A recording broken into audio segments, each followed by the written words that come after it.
సూర్యుడి గురించి బైబిల్ చెప్తే పచ్చి అబద్ధాలు. హాయ్ ఫ్రెండ్స్, ఊహించుకోండి, మీరు స్కూల్లో చదివిన సైన్స్ బుక్ ఒకటి తెరిచి చూస్తే సూర్యుడు భూమి చుట్టూ తిరుగుతాడు అని రాసి ఉందనుకోండి. షాక్ అవుతారు కదా. కానీ ప్రపంచంలో అత్యధికంగా అమ్ముడయ్యే బైబిల్ మాత్రం సరిగ్గా ఇలాంటి అశాస్త్రీయమైన విషయాలతోనే నిండి ఉంది. నేడు 2వ తరగతి పిల్లలు కూడా భూమి సూర్యుడు చుట్టూ తిరుగుతుంది అని చెబుతున్నారు.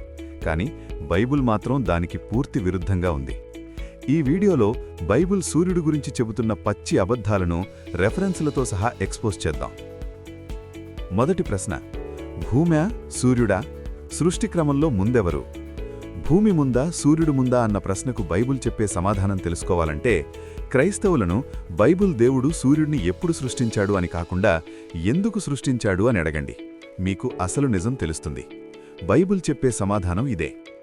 దేవుడు పగటిని రాత్రిని వేరుపరచునట్లు ఆకాశ విశాలమందు జ్యోతులు కలుగునుగాకనియు, అవి సూచనలను కాలములను దినసంవత్సరములను సూచించుటకైయుండుగాకనియు, భూమి మీద వెలుగిచ్చుటకు అవి ఆకాశ విశాలమందు జ్యోతులైయుండుగాకనియు పలికెను. ఆ ప్రకారమాయను. ఆదికాండము 1:14-15. ఇక్కడ బైబిల్ రచయిత ఒక వింత ప్యాటర్న్ ఫాలో అయ్యాడు. మొదట అవసరాన్ని, అంటే భూమికి వెలుగు అవసరం ని సృష్టించాడు. ఆ తర్వాత దానికి పరిష్కారాన్ని, అంటే సూర్యుడిని చూపించాడు. అచ్చం ఆదాము కోసం స్త్రీని సృష్టించినట్టు. అంటే భూమి పుట్టిన తర్వాత దానికోసం మాత్రమే సూర్యుడు సృష్టించబడ్డాడు. దీనినే భూకేంద్రక సిద్ధాంతం అంటాము. అంటే ఈ అనంతమైన విశ్వానికి భూమి ఒక్కటే కేంద్రం, మిగిలినవన్నీ దానికోసం పనిచేసే పరికరాలు అని బైబిల్ నమ్మకం. ఇది నేటి ఆధునిక శాస్త్రానికి పూర్తి విరుద్ధం కదా. రెండవ ప్రశ్న, రోజులు ఎలా ఏర్పడతాయి? భూమి తిరగడం వలన లేక సూర్యుడా? రోజులు ఏర్పడాలంటే భూమి తన చుట్టూ తాను తిరుగుతూ సూర్యుని చుట్టూ తిరగాలని సైన్స్ చెబుతోంది. కానీ బైబిల్ ప్రకారం సూర్యుడు 4వ రోజే పుట్టాడు. అంటే సూర్యుడు లేకుండానే 3 రోజులు గడిచిపోయాయి. మరి ఆ 3 రోజులు పగలు రాత్రులు ఎలా వచ్చాయి? బైబిల్ ప్రకారం భూమి కాదు, సూర్యుడే కదులుతాడు. సూర్యుడు ఉదయించును అస్తమించును, తాను ఉదయించు స్థలం చేరుటకు త్వరపడును అని ప్రసంగి 1:5లో ఉంది. అంతేకాదు, దేవుడు ఆజ్ఞాపిస్తే సూర్యుడు మధ్యలోనే ఆగిపోతాడు.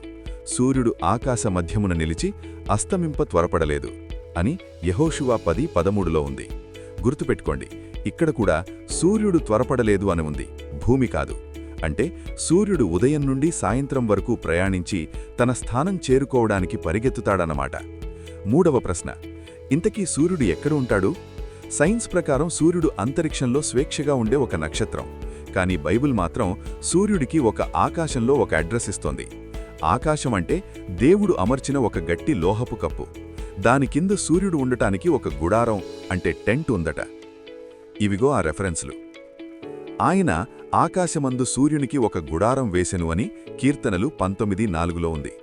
పోతపోసిన అద్దమ్మంత దట్టమైనదగు ఆకాశమును ఆయన వ్యాపింపజేసెను అని యోబు 37:18లో ఉంది. అంటే ఒక డ్యూటీ చేసే మనిషిలా సూర్యుడు రోజూ ఆ టెంట్ నుండి బయటకు వచ్చి మళ్లీ లోపలికి వెళతాడని బైబిల్ చెబుతోంది. నక్షత్రానికి ఇల్లు ఉండటమేమిటి? ఇది అచ్చం చందమామ కథలా లేదు. 4వ ప్రశ్న, చర్చి గెలీలియో లాంటి శాస్త్రవేత్తలను ఎందుకు హింసించింది? 16వ శతాబ్దంలో గెలీలియో టెలిస్కోప్ ద్వారా సూర్యుడే కేంద్రం, భూమి తిరుగుతోంది అని నిరూపించాడు. కానీ చర్చి పెద్దలు తట్టుకోలేకపోయారు. ఎందుకు? గెలీలియో మాట నిజమైతే బైబిల్ చెప్పే సృష్టి కథలన్నీ అబద్ధమని ప్రపంచానికి తెలిసిపోతుంది. బైబిల్ దైవగ్రంథం అనే హోదా పోతుందని భయపడ్డారు. అందుకే అతన్ని మతద్రోహిగా ముద్రవేసి జీవితాంతం గృహ నిర్బంధంలో ఉంచి వేధించారు. బైబిల్లోని అబద్ధాలను కాపాడుకోవడానికి ఎందరో మేధావులను అణిచివేశారు. ఫైనల్గా చెప్పేదేంటంటే, బైబిల్ అనేది ఆ కాలపు మనుషుల అజ్ఞానం మరియు కల్పితాల సమాహారం తప్ప అందులో శాస్త్రీయత సున్నా. భూకేంద్రక సిద్ధాంతం ఎప్పుడో ఫెయిల్ అయింది. కానీ ఇప్పటికీ బైబిల్ పట్టుకుని దైవగ్రంథమని నమ్మేవారు ఈ వాస్తవాలతో కళ్ళు తెరవాలి. మీకు ఈ విశ్లేషణ నచ్చితే షేర్ చేయండి. కామెంట్లో మీ అభిప్రాయాన్ని చెప్పండి. ఇలాంటి మరిన్ని వాస్తవాల కోసం మా ఛానల్ను సబ్స్క్రైబ్ చేసుకోండి.